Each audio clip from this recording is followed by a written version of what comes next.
Hey everybody, and welcome back to Project 224, where we are committed to applying the true knowledge and wisdom found only in Christ to the everyday world around us. And welcome back, Project 224. What's up, Hayward? Not much. How are you doing? I'm doing all right, man. So, Yep. today is the day after we celebrate the birth of our first emailer, your mom. Is it really? Didn't you say yesterday's your mom's birthday? Yeah, man. I thought you were gonna say it's the birth of our country, and I got so confused. See how I did that switch? I did, and you got me. Yes, my mom was born on July 4th. That's awesome. Yeah, so Mom, happy birthday. Happy birthday. Thanks for being our first emailer. Yeah, and but I gave her the shirt, by the way. Oh, good. She loved it. Oh, good. She did love it, yeah. She was really surprised when I brought it to her. So, That's awesome. Yeah. See, we do actually give out shirts. We do, and there's there proof. Are Project 224 shirts floating out there. You know what we should do? Hey, if you follow us on I don't think you can do it on Instagram, but like Facebook and stuff, take a picture of yourself wearing the shirt and post it. That'd be awesome. That would be awesome. Maybe we can get some more stuff and I don't know, to get some more swag. Some more swag, like stickers, pins. Stickers of what? Our logo. Okay, I think like our faces. Yes. We're going to go to like Epcot or the beach and get the caricature done of me and you. Just a black outline of our faces. And then put it on a sticker. Oh, man. We're truth and two bald guys. Yeah. Oh, that would look weird. How was your July 4th? It was good, man. It was good. I was thankful that the Lord held the rain off. Yes. Because you never know in Florida. Yes. Even now in the background, if you might hear thunder here and there because it's been really stormy the last few days, but we need the rain. But it was good. Got to spend it with the family last night, so that was really good. Blew up some big fireworks and stuff. Oh, good. Yeah, it's always nice. You know, it's funny. I read something that said July 4th is the time where people that oppose guns celebrate those who had to use guns or something like that. Yeah, it's pretty funny.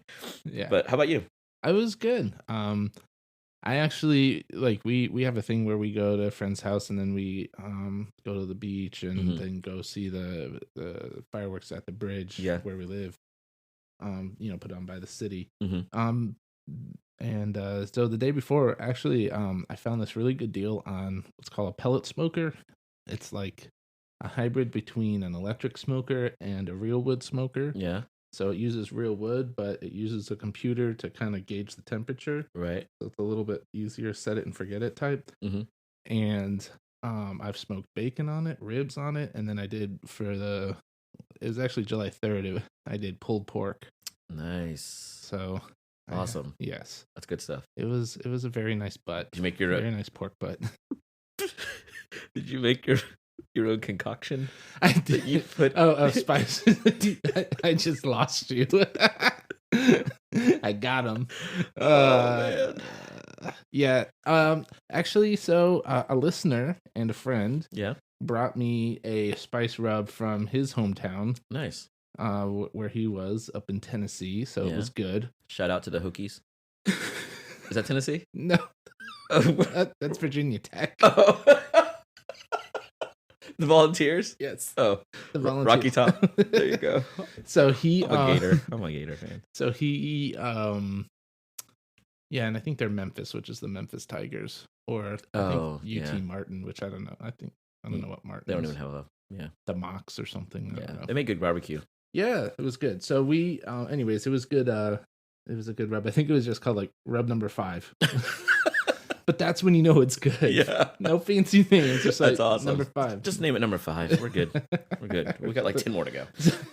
So it was really Is this good. the same friend that got us a couple of new listeners? Yes. Awesome.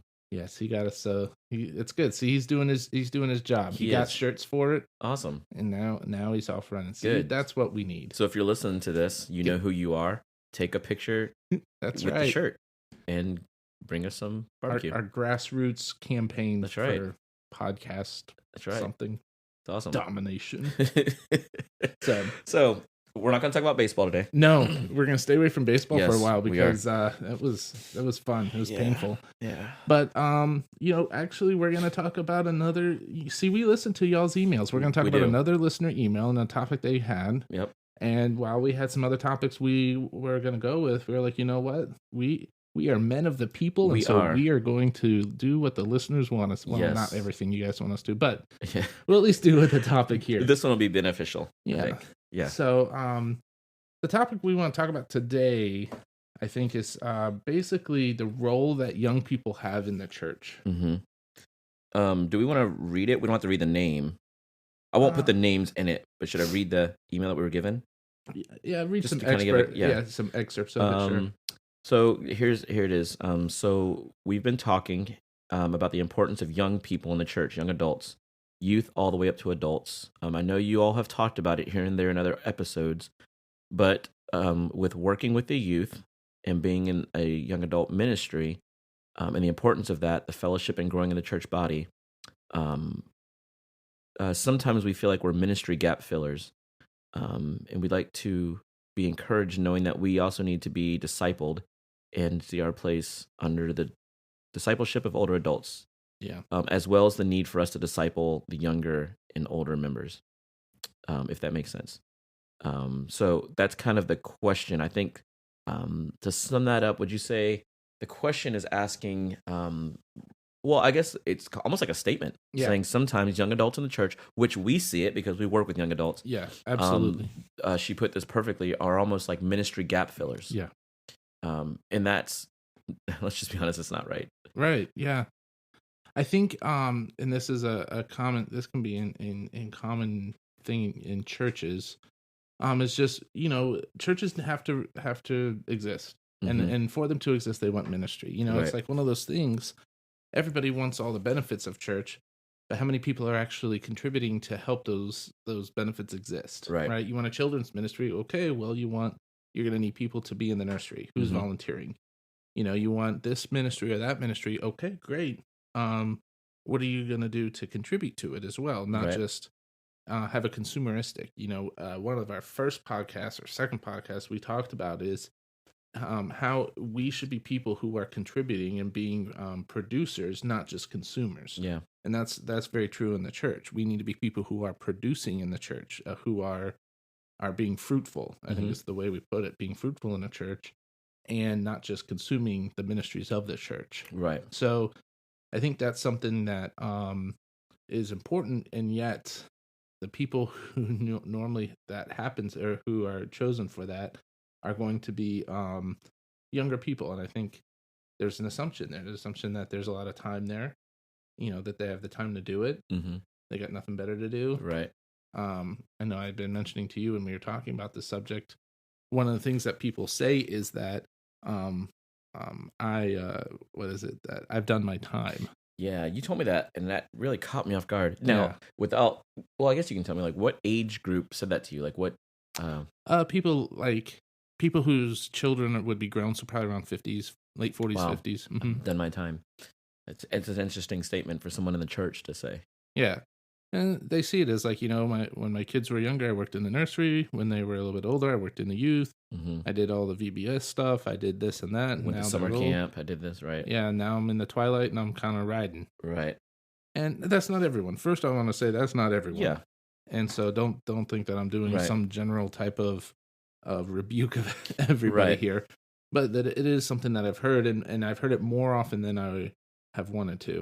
Yeah. and should have been. So I will say this, and I think this is encouraging, and I hope and I pray that there are many churches like this, but our church that we attend, I think we have a healthy mix of people serving. Yeah. I see older people serving in the church in ways that a lot of times we don't even see. Right. That are going out and visiting shut-ins. Mm-hmm. They're going to nursing homes, reaching in that way.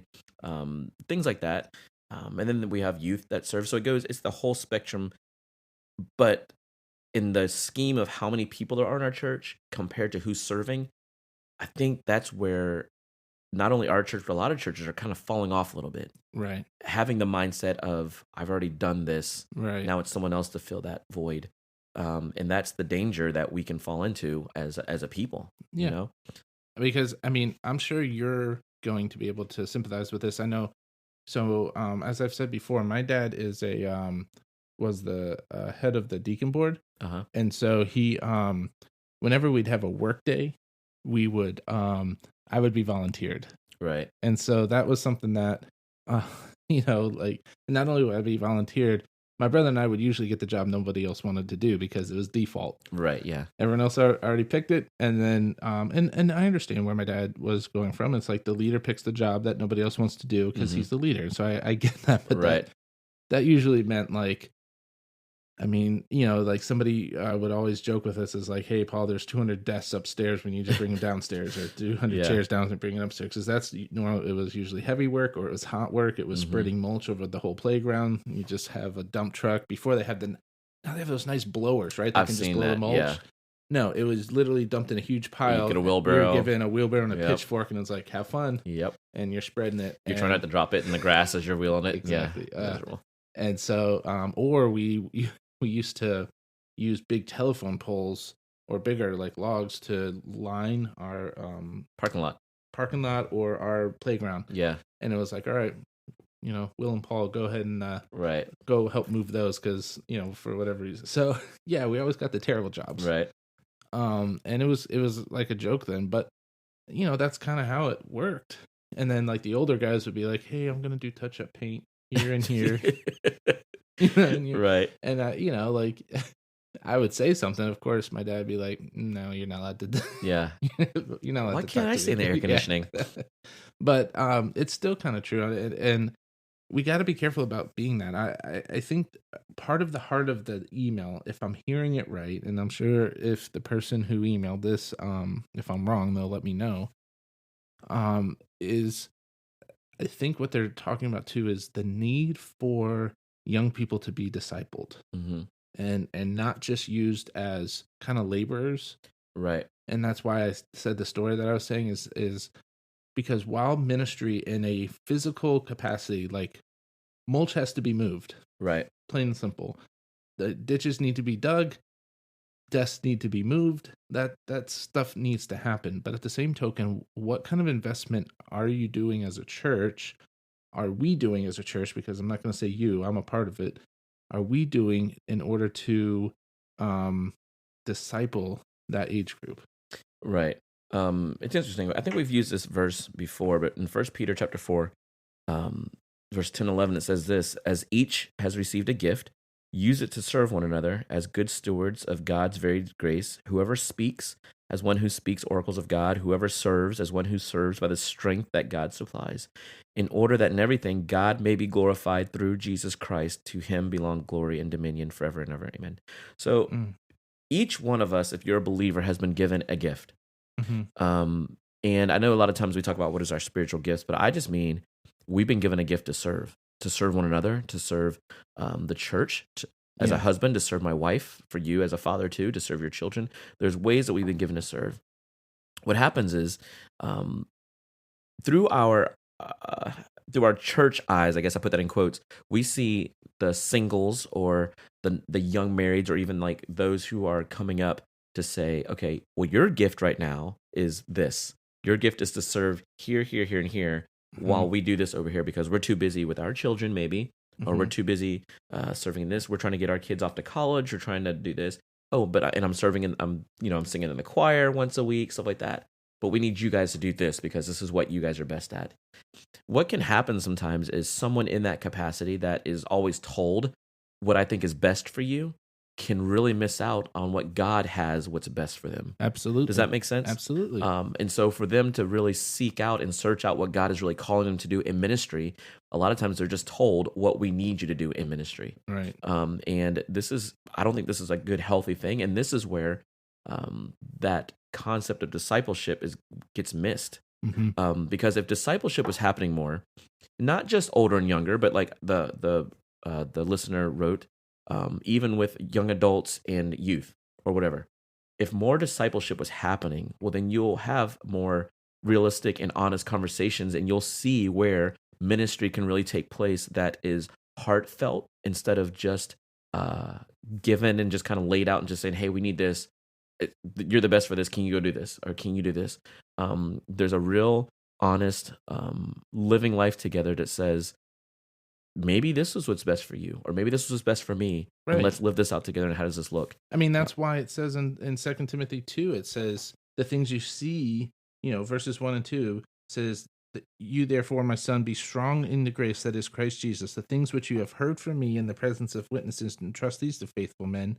It's also where Paul talks about too, where he says, "Follow me as I follow Christ." Mm-hmm. That idea isn't like you just go send them off to do jobs. The idea is come with me and see how I do it, and then eventually you're going to just be doing it with somebody else that you see. So there is a cooperation, there is a connection there with the discipleship where you're still doing a lot of those things. You're throwing mulch with them, or you're saying, hey, and I know my wife did this. My wife was asked a person, said, hey, why don't you go ahead and do the kids with me? So they did, we call it tag, but it's basically Wednesday night youth for young kids.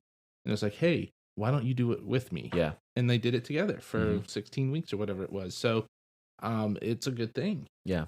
And you're training that person up to do it. And you're seeing if that person's gifted in it. Sometimes it, because she had a desire to do it. She thought she was gifted with kids.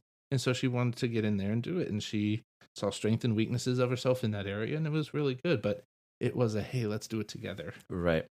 And Psalm 100 says to serve the Lord with gladness. And I think what can happen is sometimes when you start to force ministries on people, the gladness ceases to be. Yeah. It becomes more of a duty than it is to a delight to serve the Lord. Yeah. On a personal level, you and I work with some great young adults in our church. Absolutely. And I know a lot of them listen to this podcast, and we're so thankful and grateful for them. But I'll be honest, I think a lot of them are just getting burned out in a way that these kind of conversations. Now, when I was a single in the class, and I'm not just talking about singles because I almost hate using that moniker sometimes in churches, but when I was a single young man, I was told that a lot of ways, like, okay, this is your season of life, so this is what you do. Well, I don't know where it says that in the Bible. Like, no, I know it says that there's seasons, obviously, but I don't know where it says, okay, if you're not married, you do this, or if you're married, you do this. It says as a church, the church is not made to serve in singleness. It's not made to serve by myself. Correct. The church is made to serve as a body, as a congregation, to come together for the glory of Christ and to do the work of the ministry. Yeah. And so if you want to put me somewhere serving, that's great, but I need help. Right. I think it'd be great to pair up people in the church, disciple in that way, to say, hey, let's serve in this way together, instead of just saying, hey, you go here, you go here, you go here. And that's something I'm thankful for in our church, though, is we are starting to get more of a discipleship flavor or philosophy to us. I hope it continues. And I want to be real on this. Something that happened. I don't know if you heard about this. So the PCA, which we're not a part of the PCA, right? They just had this vote. It was a vote to say whether or not they agree with the Nashville Statement. If you don't know what the Nashville Statement is, look it up. But it's basically a statement on sexuality, and a biblical view of sexuality. It was a pretty vanilla statement in the sense of like it made broad statements that were easily verifiable by the Bible, and yet there's a big constituency which had a problem with this. And I think we talked about this before, a guy named Greg Johnson who opposed this bill.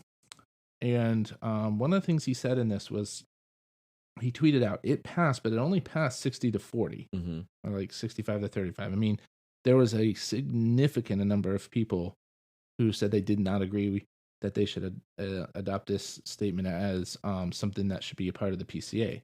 And the PCA is a conservative branch. I mean, the PCA is really, you're talking R.C. Sproul. Yeah. I mean, you're talking like John Frame. You're talking Kevin DeYoung, and actually Kevin DeYoung spoke at this. He spoke in favor of adopting it. Actually, so you're talking about some people who are really, like the denomination has been known for biblical fidelity, and now you get this in there, 40%. So it says this. He tweeted out after it passed. This Greg Johnson, and he said, last night, Nashville Statement won the battle, but they will lose the war. We had a seat at the table, which is new. And this is what I wanted to bring up to people's attention in this. He goes, notice the average age of the proponents and opponents. Big shift. And what he's saying there is that a lot of the younger ones were the ones that were opposing it. Hmm. And so before we just send our young people off to do ministry, have we trained them? Yeah. Have we discipled them? Right. Or are we just assuming that they will assimilate somehow by osmosis this theology, and then they're going to end up like us? Right. And we should not assume that, because I'll tell you, there are a lot of outside influences that are, different blogs that sometimes we used to trust. I love the Gospel Coalition in so many ways, but sometimes they put out some ones that I'm like, it's like shock appeal. Yeah. It's like, and what? why are you putting that out? So Right. you have to be careful with everything. And the way that you know that, and the way that you help that, is to disciple somebody and get into their brain. Like, hey, what do you think about this? Right. The guy that discipled me, every time we go to a movie, every time we'd hear something, it would be like a debriefing. And he would ask me what I thought and where I was at with it. And then he would give me his thoughts. Right. And so that's what we need to be doing. Are we investing that time and not just using someone as a stopgap for, manning different stations? We shouldn't even assume like enough to be able to teach kids. I want to tell you, some of our most skilled teachers should be with children, Mm-hmm. because it's difficult. I've been teaching the Word of God for almost 20 years now.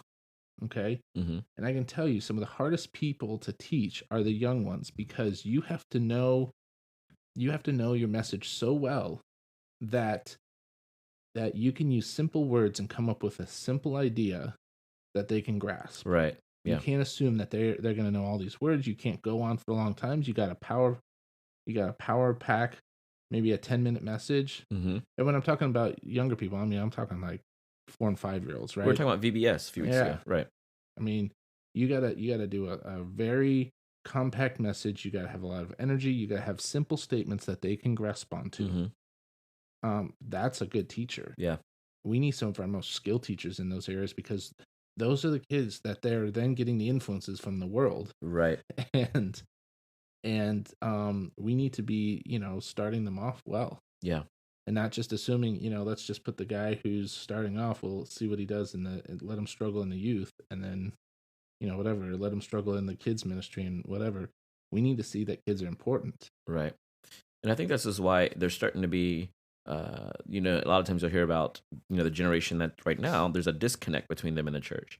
A few weeks ago, or a couple weeks ago, we were, I guess a few weeks now, we were with our young adults, and we were watching this video of some young adult in a church, basically talking about how ministry is differing between their generation and the generation before them. It was really interesting to hear their thoughts, because they were talking about how they're not seeing the faith of their parents or their pastors or their leaders being lived out in their lives. And it was kind of a really profound statement, because I thought it's really interesting to think that, because there's no suffering, or there's no going through trials that they're seeing the older generation see. So basically what's happening is every generation blames the generation before them. Right? This is what's wrong. This is what's wrong. And like what you said, if we're not careful, and if we're not guarding young people, and when I say young people, I mean even young adults, in the truth, bathe them in the truth, well, then they're going to see the same thing, and says, well, the reason we think this way is because the people above us laid this out for us. And there's nothing there, or they didn't do anything for us. Right. Now, I want to be very clear on this. Jesus said, I will build my church. Mm-hmm. And so, there's this thing where people talk about, well, why are millennials leaving the church? And here's 5 reasons. Right. I'm like, well, First John covered that. They went out from us because they're never of us. Mm-hmm. So that's not what I'm talking about. I'm talking about, what are we doing with the people who want to stay, but they're just struggling, or they're feeling burned out, or they feel like they're just, unpaid labor. Right. Yeah. Yeah. For the church. Right. What kind of investing are we doing into our young people? Mm-hmm. And I think that's where the heart of the message is, that for the person who sent it to us, that's what they're trying to get at is, hey, we need to be discipled. And not only that, we need to be, the people need to be also given roles to which they can disciple others. Mm-hmm. Because the way you get good at something is you do it a lot. Right. And over again. Mm-hmm. The first people I discipled, it was a disaster. Yeah. Now, God used it, and, the people benefited from it, but I would go back and I would just be like, oh, what I did with them was, and it was just because you struggle. Right.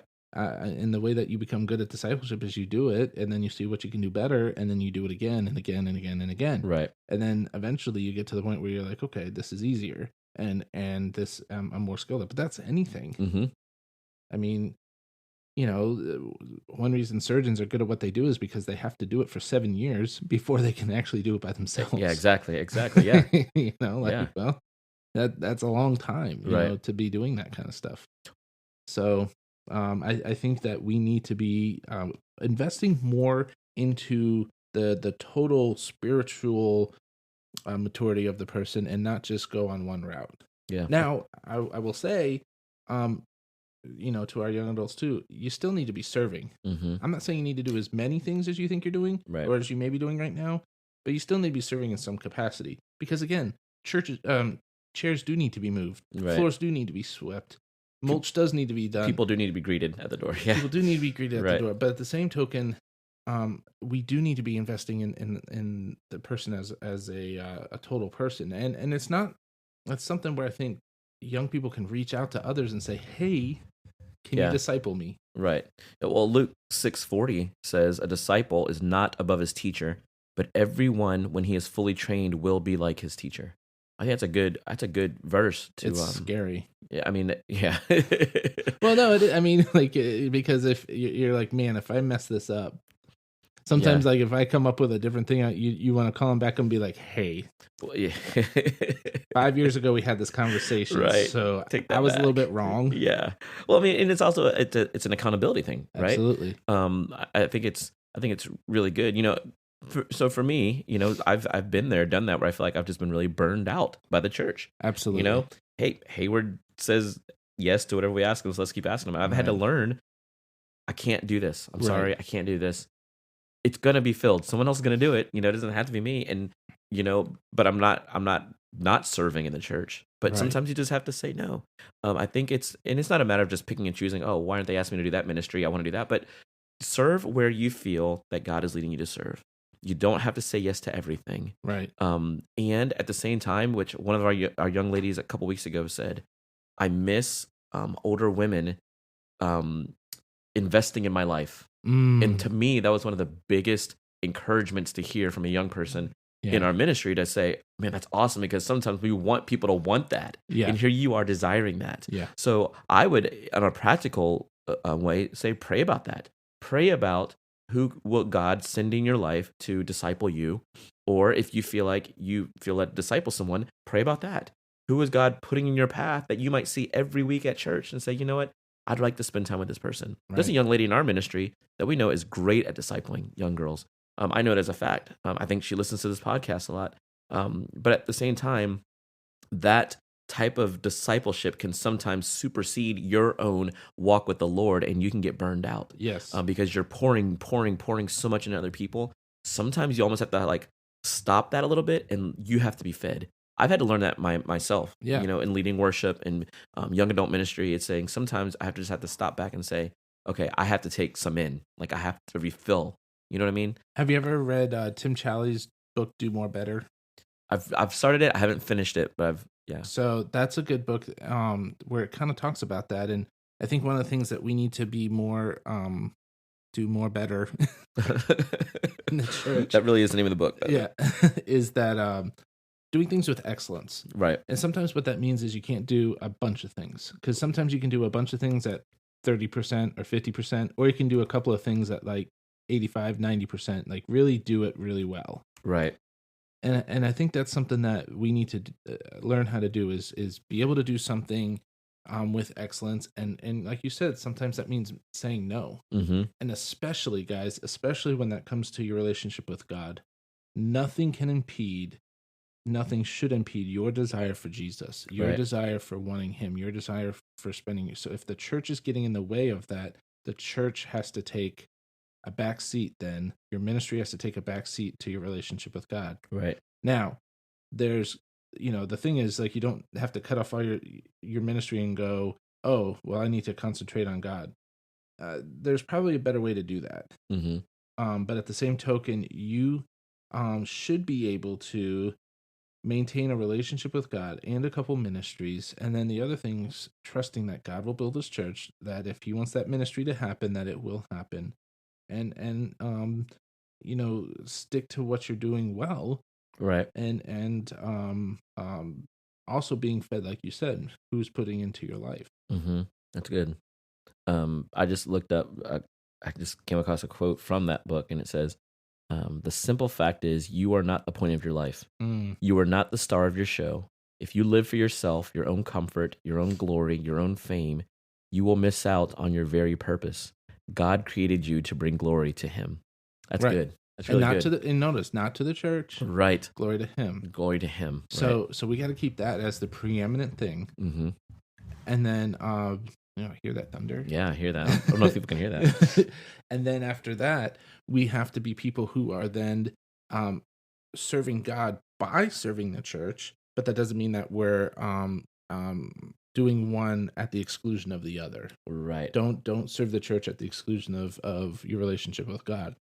And yes, make sure that you're being fed. And one of the ways that you're fed, number one, is being there at Sunday morning. Yeah. Mm-hmm. Because someone's teaching the Bible every morning. The gathering of the church, right? Do not forsake the assembly of the saints. And then seeking out specific discipleship. Like we have a discipleship training program where once a month, or twice a month actually, you'll have that. And it does break down to smaller groups. You form relationships with that. And then there will probably be natural discipleship relationships that would come out of that, because it does mix older people with younger people, more mature with less mature. And you could be like, you know what? I want to meet with this person more often. I want them to disciple me a little bit. And I know we're starting what's the Partners? Yeah. Which is a discipleship training program too. And so getting in that, doing those things is going to be important. We have to be discipled. I think it's good to be plugged in as a church. I actually, last week, I don't know if I told you that. I don't think I did. Last week in staff, I actually went to the staff and said, hey, being over the young adult ministry, for those of you in here that have other ministries of older people, it would be really encouraging if maybe there's some events you're doing or some get-togethers or fellowships you're doing. I would encourage you to invite us. Yeah. Invite our group. We would love to come and get to know older people in the church, and maybe it can start relationships or get to know each other. It's like, hi, my name is so-and-so. I'm in my 20s. Like, hi, I'm 80 years old. I've been through this life. Hey, start a conversation, because you know what? You can learn from each other. Say, this is how the world is today. This is the struggles we're going with. This is how it was when I was growing up, but here we are as the church together, growing in one another, and understanding that I am not here to show off, like that quote said. We are not here to write our resume to say, look at all the things I've done in the church. I've served here, but we are to be followers of Christ. Everything we do is to show what Christ has done and to be imitators. Well, 1 Corinthians 11 says, be imitators of me, Paul says this, as I am of Christ. Paul understood, and if anyone had any reason to boast, it would have been Paul. Yeah. Right? He did everything. Discipleship, he served. He was on the front lines. He was taking up his cross daily. But he said, don't follow me. Like, follow Christ, because that's who I'm following. Right. And that's what our lives should be showing. I don't care what season of life you're in, if you're older, if you're younger, if you're middle-aged. Let everything that we do be a reflection of who you are in Christ, where you're serving, how you're serving. And if you're not serving, pray where God would open doors for you to serve. And I'm just thinking about Paul about that when he says, follow me as I follow Christ. When Paul first became a believer, he didn't just go right into ministry. Mm-hmm. Yeah. He spent time in the desert. Mm-hmm. He spent time learning. Think about it. All the disciples spent 3 years with Jesus before they got into their ministry. That's discipleship with it. and so that's the thing is, that's, I think, what we're trying to emphasize too is, you need to spend some time, maybe just taking a step back from a couple ministries, still be ministering, right? If you look at Jesus, they were still discipling in some degree. Mm-hmm. I'm sorry, they were still ministering in some degree. The disciples were still ministering in some degree. They're still ministering, but taking time to really invest in what is your personal theology? What do you believe? Right. For a project that I had been doing, I had to write. It was a whole bunch of questions. Basically, it went through almost all the systematic theologies. Right. I think I told you it ended up being like a 71-page single spaced paper. It's long. Wait, it was single spaced? I didn't know it was single spaced. Dude. Wow, 71 single. Yeah, that's like it's a Wow. paper.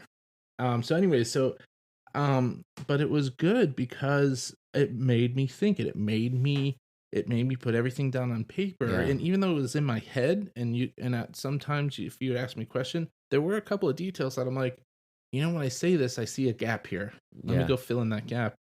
And so I would encourage you, like, take time to be like, well, what do I believe? Because that's this time, right? Mm-hmm. After high school. And then, there's this time where you're like, well, what do I believe? Right. Yeah. And that's why discipleship's so important. And that's why, honestly, why do you think that the liberal and the left wing, what do you call it? The epicenter is in college, because they know. Yeah. It's hard in high school because the high schoolers are going to go home and talk to their parents, and their parents are going to say, nah. Yeah. It can still happen, but it's harder because they do spend 8 hours a day with them. So it's, you don't get as much time. So it's harder with the little kids. It's harder with the high schoolers. A lot of times the older adults already have their ways down, but man, let's hit where they're Play-Doh. Yeah. And so they target those young adults. And that's why you're in ministry with them. I know that's why I'm in ministry, and our prospective wives are in ministry with them. But that's what we have to do. We have to invest this time. And man, you got to come up with your own theology too. Right. And I don't mean come up with your own theology separate from what's truth. What I'm saying is, when somebody asks you something, it's like what Jesus said. When Jesus said, "Who do they say that I am?" And so they told him. And then he says, well, who do you say that I am? And then I think that's the thing is I want to know is I know what they say about, salvation. What do you say about it? Right. I know what they say about, whatever subject you want to pick, who Christ is. What do you say about who Christ is? So that's the thing. And I think that when that happens, all that gunk and that those chains that you feel are on you, like they're just holding you down from either could be ministry, could be other relationships in the church. I think it just kind of breaks that. Right. In John 8, Jesus even talks about, he says, if you abide in my word, you are truly my disciples. Right. And you will know the truth, and the truth will set you free. So I think that goes exactly what you were just saying. Like understand your theology, understand what the study of God is, what that looks like according not to me, according to you, according to what the Bible is saying, who God is, who Christ is, what salvation is, what grace is, what condemnation is, how we're set free from that, what is coming at the end. Like we know the end of the story. We know who's coming at the end. So what does all this look like? And out of that flows exaltation, comes thanksgiving. Out of that flows ministry. Yeah. Because I want to serve. Because the one who did not need to serve came to serve, and to set us free from the condemnation of sin and death. And so, to this person who wrote this email, I hope this is encouraging. Yeah. First of all, thank you for serving your church. Yeah. And having a desire for this. I would say, like to kind of sum up thoughts there is like, number one, to the church, be investing in our young people. Yes, absolutely. And to their total spiritual maturity. Don't see them as manual laborers. See them as people who can do manual labor, but we need to invest in them in total. Right. And to the people the people like the listener who wrote into us, definitely find people who will invest into you in total, and invest into your whole life and teach you. Like Paul said, I did not neglect teaching you the whole counsel of God. Right. So that you have your own personal theology that you can that you're living out of you. Right. So you're not just laborers. You shouldn't be just seen as laborers in the church. We all got to function as the church. And so it's a follow me as I follow Christ. So if you're gonna sling mulch, then I'm gonna be there with you. We're gonna we're gonna talk about Jesus while we do it. You'll probably have to pick me up along the way, but that's what we're doing. Well, hey everybody, thanks for joining us today. We're so glad. Thank you for that listener, for that question. And if you have other questions or thoughts that you'd like to send our way, please do. We're always encouraged by that. You can reach us on Instagram, Facebook. You can email us at project224podcast@gmail.com. Yep. You can find us, like I said, on Instagram. Just look at project_224, I believe it is. _. Yeah, is there a podcast in there too? I can look at it real you quick. look it up while I keep stalling. You can also find us at Facebook. You can just search Project 224. You'll see our logo and know that that's us. Find us at Spotify and Apple Music. What is it called when you subscribe? Subscribe to our podcast and share it. Please do. Please share our podcast. We love the support. Did you find it? Yeah, it's project_224_podcast. Awesome. A couple underscores in there. So there's many ways to find us and reach us. Thank you all for your support so much.